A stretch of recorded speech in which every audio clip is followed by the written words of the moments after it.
Modi's attendance at the ASEAN would have pulled him into the performative, spectacle-driven diplomacy of Trump. The decision to skip, therefore, is an act of strategic restraint. That's what many people are saying. And I want to begin this conversation with Dr. Ranganathan. I want to ask you, strategic restraint sometimes counts for more in diplomacy, in positioning, than performative diplomacy. Do you think the setup points that I made, Dr. Ranganathan, have some value? They do, certainly. And I'd just like to make a couple of points out here. Number one, if India was a member of any organization and the Prime Minister was invited to it, and then at the last moment, the Prime Minister said, I'll be attending it virtually, then maybe antennas might be raised. But out here, India is not a member of ASEAN. So, and it's not that India is hosting the summit and Prime Minister is missing. It's just a fact.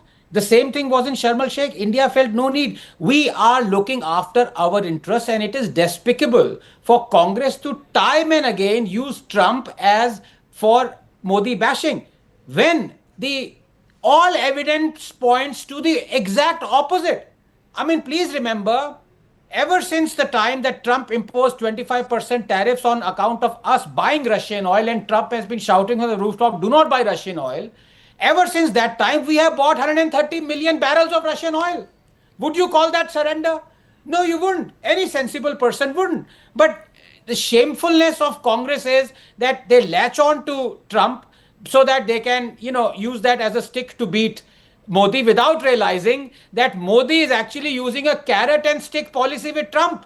Modi is out bullying the bully, and that is what is unsettling Trump. We have gone transactional, and here I have to possibly give Trump the credit for India going transactional. India actually realizes there are no friends and there are no enemies except a couple of countries. So it's a fact. Let us accept it, and let us just go with कथनी और करनी में जो फर्क होता है ना, वो यहाँ पे दिख रहा है. I'd much rather have deeds than words. If the deeds dictate that, look, we have not bowed to Trump or any other country, we continue to buy Russian oil, we continue to save upwards of $25 billion for Indians. I don't care where Modi goes or whether he goes or not. So, Rahul? so one second. I just want to bring some facts and bring in Ashwini Mishra, and after that, Sanju Verma, you can please respond to Ashwini Mishra. I just want to make a point. Mr. Mishra, please tell me, on July 1st, the same Jairam Ramesh, just about 3 months ago, what did he say?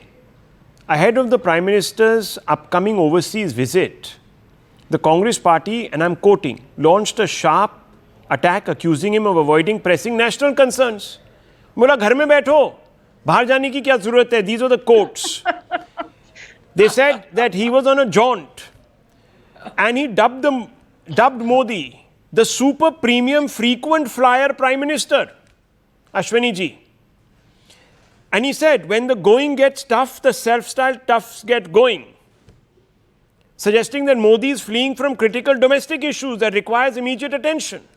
Now, Ashwini ji, the Congress says कि यहाँ पर inflation बढ़ा हुआ है, unemployment is at record high levels, economy is in a shambolic state, that our entire defense capacity is weakened because the Prime Minister hasn't been devoting time to replenishing our air force. कितने pressing concerns and domestically, and you want him to go to ASEAN? To do what? So how can in 3 months the Congress have a completely different position on the Prime Minister's foreign travels abroad? Can you explain? क्या Jairam Ramesh, does he have some sort of a disorder? I think disorder lies in this panel, Rahul ji, because the fundamental problem is Modi ji के पास एक शीटी है, एक whistle है. He'll just blow the whistle and say everyone run, and people will start running it. We'll ask why you're asking us to run. Then you will say, why are you asking Modi ji? Now suddenly Modi ji realized no need of running, so he'll blow the whistle again and say stop. Sir, you're not making sense. Can you be clearer? I'll make sense. I give you more time. Just be clearer. Can you explain? Jairam Ramesh was saying. 1 minute, sir. Jairam Ramesh was saying just 3 months ago कि आपके लिए बहुत काम है. You have to do a lot. You have been absolutely derelict of your responsibilities on the domestic front. Stop becoming a frequent flyer, super premium frequent flyer Prime Minister. These are his words, not mine. I have pulled out the tweet and I can show our viewers the tweet also. Now, 2.5 months later, by the Congress's own account, it has been saying in Bihar, unemployment is higher, the economy is tanking, there are many crises at home. Why does it want the Prime Minister to go to ASEAN? So you agree these all crises are there in home? Arey bhai, I am saying that you are accusing him. What is this, Rahul? Exactly Please. the question. Exactly not my making point any I was sense. trying Can to I make, please come Rahul. in? Exactly the point I was trying to make. Modi ji अरे से कौन सा सवाल point? Just पूछना ही accept it and सवाल move on. पूछना ही सबसे बड़ा प्रॉब्लम है. We cannot call every move of Modi ji is a master stroke without questioning him. That is I the need to fundamental come in problem here. I'm Okay, telling. let me just bring in the Sanju Verma's point of view. Let me finish my point. Yeah. Let me finish. Rahul, Anand ji said why that is it that I get, now I we get have you'll get speak enough at the time, very don't end. worry. Yes. How many times we will fail Oh on my a God, can I diplomacy please before have we my realize? say? Okay, so I you're don't not want taking to a position on Jairam listen to this Ramesh's background catatonia. music. It's okay. Sometimes he says, don't go abroad, there's too much to do. Then after 2 months he said, nahi, ab bahar jao. For God's sakes, don't be around. Give us some let off at Bihar. Don't come and campaign there. Do other things. Go to ASEAN. Please, leave. I can't understand, viewers. Can I please How can a come in? party change its view Rahulji, in precisely 82 days? Anyhow, let me bring in Sanju Verma. Sanju Verma, you want to respond? Yes. Please tell me, Yes. is the Prime Minister running away from Trump?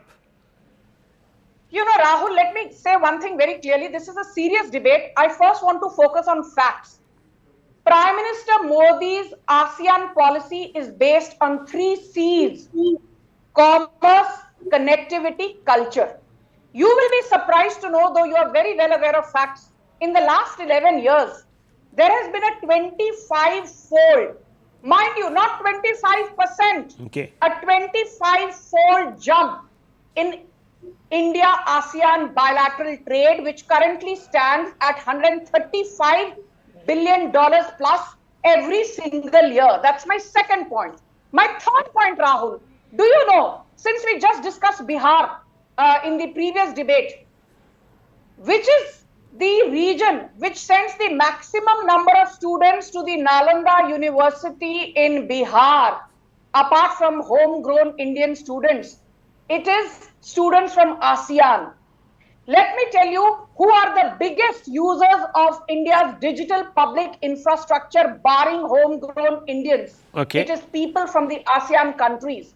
Be it the ASEAN-India Cyber Dialogue signed in 2023, be it the ASEAN-India Green Hydrogen Dialogue signed in 2023, be it the The ASEAN-India point being- Digital Public Infrastructure Dialogue If it signed is in so important, 2023, why Modi or is for not that matter. giving ASEAN? Can I finish? This is not done. I did not heckle anyone. Mr. Mishra, I'll lower your fader. Let her finish. Yeah. She didn't interrupt you. Yes. You didn't give me I that. want to specify one thing. Please keep quiet. Don't be rude. मैं आपसे ज्यादा चिल्ला सकती हूँ, बदतमीजी मत करो. Okay. I want Okay. to tell this thing to Jairam Ramesh. If Jairam Ramesh understands foreign policy, Rahul Shivshankar is Ricky Martin, Anand Ranganathan is Elvis Presley, Ashwini Mishra is Phil Collins, Sanju Verma is Taylor Swift. Unfortunately, that is not how it works. But I want to say one thing to you very quickly. I focus on facts. Do you know which is the first region with which we signed a comprehensive economic trade agreement called the CETA? Yeah.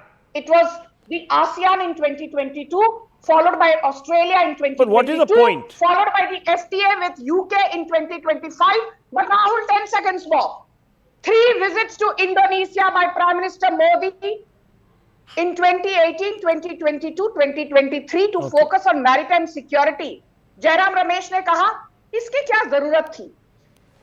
3 visits to Singapore in 2015, 2018 and 2024 by Prime Minister Modi to boost economic and fintech relationship. I get it. So Jairam you're Ramesh saying that the ne kaha, involvement huna with to huna. ASEAN has been, through all these examples she has been saying, has been intense, intensive in fact. And if he misses one like he has done in the past, it doesn't really matter. No one is running away from everywhere. There is continuity. But viewers, I have something to confess. I lied to you, actually, about this Jairam Ramesh.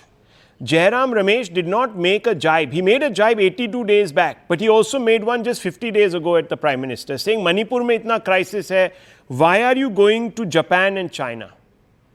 So actually I lied, it was not 82 days, but just 50 days ago. So he's quite schizophrenic actually. So sorry, I missed that. I was just informed. Rahul, hats off to your guts. Now you might see Jairam Ramesh trolling you.